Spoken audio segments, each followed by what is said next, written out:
do século. Vamos ver. Ele tem a manha, ele tem a força. A força de um ídolo. Muito frio, de uma capacidade emocional, de controle emocional muito grande, técnico, sabe finalizar. E como sabe? Os números ajudam a contar uma história. E a de Gabriel Barbosa no Flamengo vai sendo escrita com títulos marcantes e estatísticas que impressionam. Grande ídolo deste rubro-negro que vai escrevendo uma página linda na história do futebol brasileiro. Os 2 gols marcados na vitória por 5-1 sobre o Madureira em Volta Redonda colocaram o camisa 9 no topo da artilharia do clube no século XXI. Em 105 jogos foram 73 gols, mesmo número de Renato Abreu. Mas o Gabriel é o recordista, se a gente só levar em conta os jogos oficiais, já que um dos gols do Renato foi marcado no amistoso. Ele tem condições de sempre estar sonhando com seleção brasileira. Como profissional, o atacante já fez 158 gols jogando por clubes. A maior parte deles contra um oponente bem conhecido. A presença de Gabriel Barbosa em campo preocupa qualquer rival. Só que o Palmeiras, adversário do Flamengo no próximo domingo, na decisão da Supercopa do Brasil, é a maior vítima do artilheiro em toda a carreira profissional. Foram 10 gols. Desses 10, 6 foram marcados pelo Santos e 4 pelo Flamengo. Entrou uma Arrascaeta, Gabriel! Na primeira final da temporada 2021 estarão frente a frente o atual campeão brasileiro, Flamengo, e o vencedor da última Copa do Brasil, o Palmeiras. E os 2 times sabem do potencial do camisa 9. Onde o Flamengo precisa de um estalo para definir um jogo, é ele que aparece para definir. Então acho que isso tudo pode levar o Gabriel a estar entre os grandes ídolos nessa grande prateleira do Flamengo. Gabriel Barbosa! É Gabigol! Jogo que é domingo, 11 da manhã, inclusive com transmissão aqui do Sport TV. E Lofredo, um Gabigol aí que gosta de marcar gol em cima do Palmeiras, 6 gols pelo Santos, 4 pelo Flamengo. É inegável, né? Qual a dúvida que o Gabigol vai dar muito trabalho para o Palmeiras no próximo domingo? Eu queria saber qual time que o Gabigol não gosta de fazer gols, né? Claro que o Palmeiras é um adversário que ele deixa muito sua marca, mas é um jogador que não perdoa ninguém. É um jogador com presença diária, com qualidade técnica, bate bem da entrada da área, a cobrança de pênalti dele, aproveitamento muito alto. Na minha opinião, já está na história do Flamengo. Não precisaria de muito mais do que os gols da final da Libertadores, mas ele já fez muito mais, por incrível que pareça. Então é um jogador que está marcado aí na história, como esse time do Flamengo já está marcado, mas está cada vez mais se colocando como um dos maiores times da história do Flamengo, se posicionando na disputa de maior time da história do Flamengo. É claro que falta o quê? Um título mundial para essa equipe poder se equiparar à equipe do Zico, mas já tem um bicampeonato brasileiro e um título de Libertadores, né?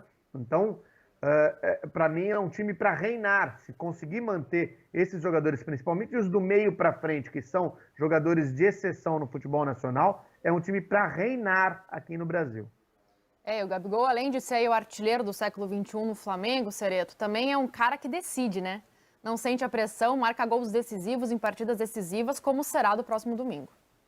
Ele é diferente, né? Ele é acima da média, ele é muito bom jogador, ele tá na prateleira de cima ali, já é um dos maiores ídolos da história do Flamengo, na primeira prateleira, ao lado do Zico, do Júnior, daquela turma toda lá.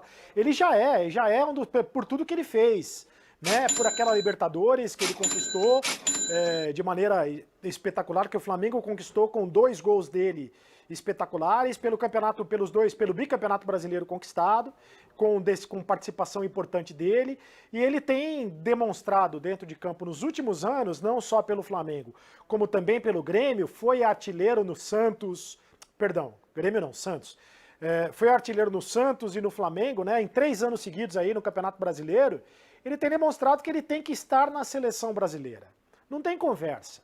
Tem que estar na seleção brasileira, porque nada justifica o Gabriel não estar convocado entre os melhores jogadores da seleção. Nada justifica. Então, ele é um jogador acima... Ele é um cara diferente, sabe? Ele faz acontecer. Ele é o cara. Esquece as bobagens fora de campo. Fora de campo tem feito bobagens, fez recentemente muita bobagem, mas dentro de campo ele é um cara espetacular. Será que veremos Gabigol na seleção brasileira, na Copa do Mundo ano que vem, Lofredo?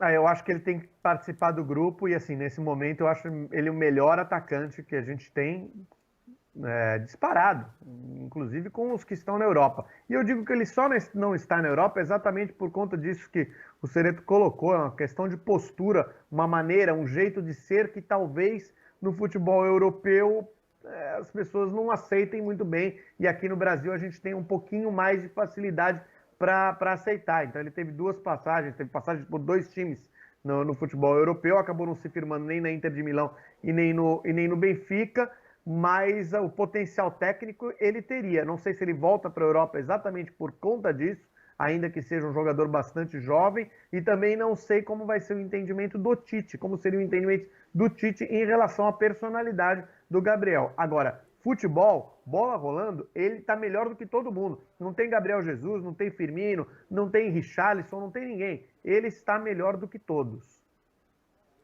Pois é, vamos ver, né, o que vai acontecer nesses próximos anos. Mas eu vejo o Gabigol ainda retornando para a Europa, um pouco mais maduro. Ele tem 24 anos ainda, é muito jovem. Não é mais, porque é o seguinte, a Europa, ele tem qualidade para jogar lá, não, né? Ele tem qualidade para jogar nos principais times da Europa, sem dúvida alguma. Mas os clubes europeus, eles não contratam mais jogador do perfil do Gabigol, eles contratam jogadores mais jovens, né? Com no máximo 22 anos, eles contratam esse jogador. E ele teve esse histórico de uma passagem pela Europa muito rápida, onde ele não fez sucesso, ele não deu certo, primeiro na Inter de Milão, né, depois no futebol português, no Benfica, não é isso?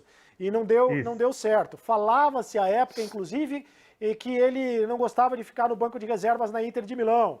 Recentemente ele ficou no banco de reservas no Flamengo e também fez biquinho, né? Uma coisa é fazer biquinho aqui no futebol brasileiro, outra coisa é fazer biquinho lá na Itália, lá em Portugal, lá o pessoal não aceita muito esse tipo de coisa. Então a cultura é outra, a cultura é diferente e o brasileiro geralmente tem dificuldade de se adaptar a determinadas regras lá do futebol europeu. De qualquer maneira, potencial ele tem sim para jogar nos principais grandes da Europa e nos grandes times do futebol brasileiro, então nem se fala.